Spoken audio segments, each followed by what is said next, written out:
കോഴിക്കോട് കുരിക്കത്തൂരിൽ അനധികൃത പടക്ക നിർമ്മാണ കേന്ദ്രത്തിൽ സ്ഫോടനം നടന്ന സംഭവത്തിൽ കേസെടുത്ത് പോലീസ്. അപകടത്തിൽ 2 പേരാണ് മരിച്ചത്.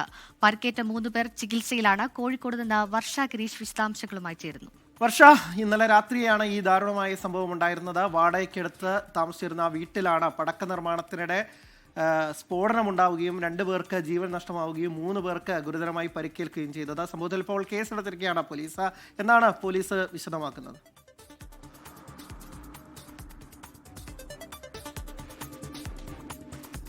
സംഭവത്തിൽ കുന്നമംഗലം പോലീസാണ് കേസെടുത്തിട്ടുള്ളത്. അനധികൃതമായി ഈ പടക്ക നിർമ്മാണം നടത്തിയതിനും 2 പേരുടെ മരണത്തിനിടയാക്കിയതിനുമാണ് ഈ 1-ാം പ്രതിയായിട്ടുള്ള വിഷ്ണുവിനെതിരെ പോലീസ് കേസെടുത്തിട്ടുള്ളത്.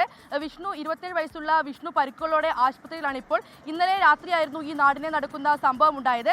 ഇതിൽ 2 പേരാണ് മരണപ്പെട്ടത്. രാഹുൽ എന്ന പേരുള്ള 2 പേരാണ് മരണപ്പെട്ടത്. 3 പേർ ചികിത്സയിലാണ്. വിഷ്ണുവിന്റെ ഭാര്യ സിമി, ഷിജിത്ത് എന്നിവരാണ് ചികിത്സയിലുള്ളത്. ഇതിൽ സിമി കോട്ടയം സ്വദേശിയാണ്. ഇവർ കുറച്ച് മുൻപാണ് ഈ വീട് വാടകയ്ക്കെടുത്തത്. പക്ഷേ എന്ത് പറഞ്ഞാണ് വാടകയ്ക്കെടുത്തത് എന്നുള്ള കാര്യം ഇതുവരെ വ്യക്തമായിട്ടില്ല. പോലീസ് നൽകുന്ന വിവരം അനുസരിച്ച് ഇതുപോലൊരു പടക്ക നിർമ്മാണം നടത്താനുള്ള യാതൊരുവിധ ലൈസൻസും ഇവർക്ക് നൽകിയില്ല എന്ന് തന്നെയാണ് മനസ്സിലാക്കാൻ സാധിക്കുന്നത്.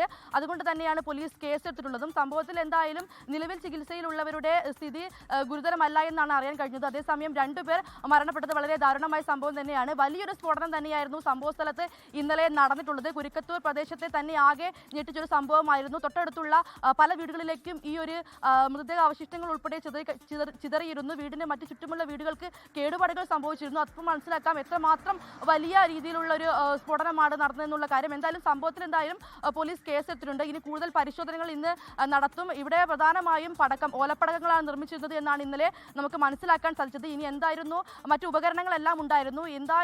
എന്തൊക്കെ തരം പടക്കങ്ങളാണ് ഇവിടെ നിർമ്മിച്ചിരുന്നത്, എന്താണ് സ്ഫോടനത്തിന് കാരണമായത് എന്നുള്ളതെല്ലാം ഇനി പരിശോധിക്കേണ്ടതുണ്ട്. അതിനായി ഇന്ന് പോലീസ് കൂടുതൽ പരിശോധന നടത്തും.